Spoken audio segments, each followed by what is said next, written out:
इसलिए ये हिम्मत कर रहा हूँ बोलने की आप सब परिपक्व साथियों के साथ, क्योंकि कई बार सत्संग से मुझको अनुभव हुआ है कि कभी कभी सरस्वती कृपा कर देती है। तो कोई एक आध शब्द सरस्वती कृपा कर सकती है, ऐसा मैं मानता हूँ।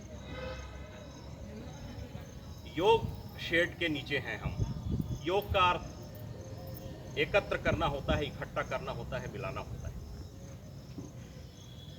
और मिलाने की जब बात चलती है तो क्या केवल सेक्टर 27, सेक्टर 29, नवा रायपुर, रायपुर, छत्तीसगढ़, मध्य प्रदेश, कितने लोग मिलेंगे? कौन कौन मिलेगा? तो सबसे पहले हमारे दिमाग में आज कम से कम ये विचार आता है कि अखंड भारत मिलेगा। इसके बाद का विचार भी हमारी संस्कृति में है। और अखंड भारत की जो संकल्पना है वह 1926 में संघ द्वारा और उसके बाद 1952 में जनसंघ, फिर जनता पार्टी, फिर भारतीय जनता पार्टी 1980 में लेकर के चल रही। किसी पार्टी का नाम लेने की आवश्यकता नहीं है। अभी वर्तमान में जो भाई साहब ने हमारे बहुत सारे संकटों के बारे में जिक्र किया, तो उसका व्यवहारिक समाधान भी हमें सोचना होगा। और व्यवहारिक समाधान के लिए हमें क्या करना है, इस पर भी विचार करना होगा। तो संकट जो है, दो प्रकार की विचारधारा हमारे राष्ट्र में जब से हम आजाद हुए हैं तब से हम देख रहे हैं। एक विचारधारा है लोकतांत्रिक, सर्व समाज, धर्मनिरपेक्ष, ये वाली विचारधारा है। और एक विचारधारा है अखंड राष्ट्रवाद। अब सवाल ये है कि ये हमारा जो देश है, ये कोई 100 साल, 200 साल, 300 साल, इसकी डिजाइन जो है, रूपांकन जो है, ये कम से कम 10,000 साल के लिए हमें हमारे देश का रूपांकन करना चाहिए कि क्या होगा, कैसे होगा। प्लानिंग आज 80 साल के हुए, एक परिपक्व व्यक्ति की भांति हमें सोचकर इतने वर्षों के लिए जब रूपांकन करने की बात आती है जैन साहब, तो रूपांकन में आपको अच्छे से मालूम है कि नींव जो है वो मजबूत होनी चाहिए, फाउंडेशन जो है वो तगड़ा होना चाहिए। तो फाउंडेशन क्या हो?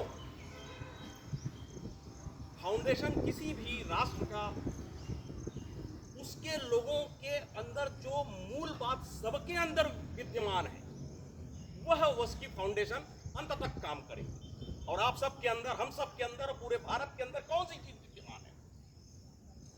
तो एक ऐसी चीज है जो हम सबके मन में है, हम सबके विचार में है शुक्ला जी, और वो है परमार्थ की भावना।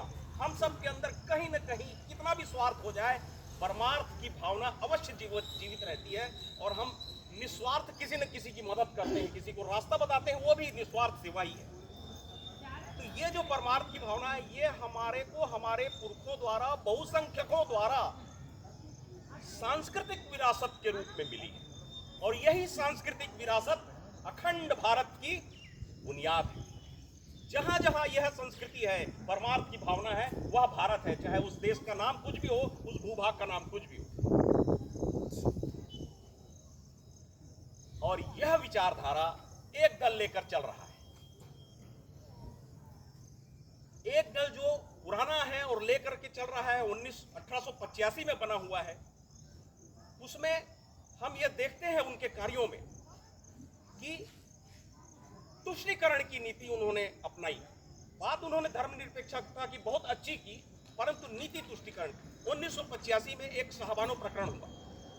उसमें एक महिला को सुप्रीम कोर्ट ने आदेश दिया कि भाई इन्हें गुजारा भत्ता मिलना चाहिए। संसद में संविधान संशोधन कर दिया।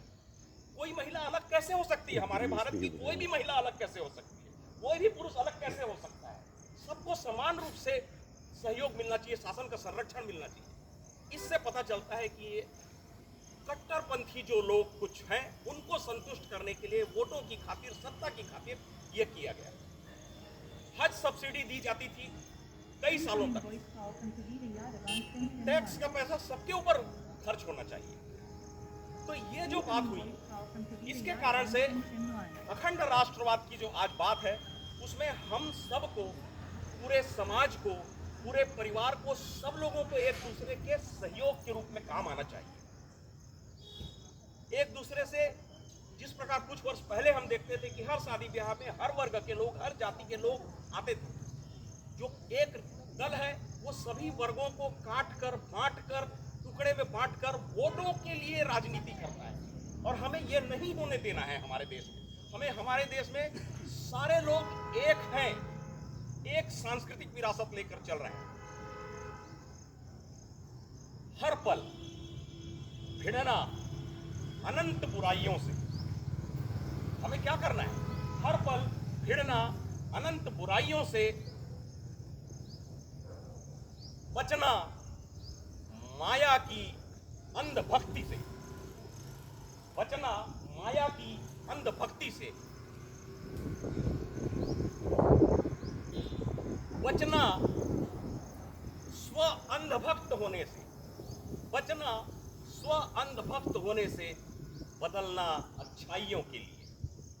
हर पल भिड़ना बुराइयों से, बचना माया की, बचना स्व अंधभक्त होने से, हर पल बदलना अच्छाइयों के लिए। और श्वेत इतना हो जाए, श्वेत इतना हो जाए कि मुझ में मैं भी न रह पाए।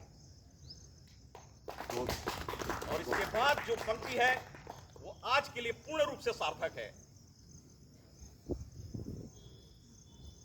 श्वेत इतना हो जाए कि मुझ में मैं भी न रह पाए, और केसरिया इतना हो जाए, और केसरिया इतना हो जाए कि पूरा विश्व परमार्थ का सुकून पाए, परमार्थ का सुकून पाए। जय भारत।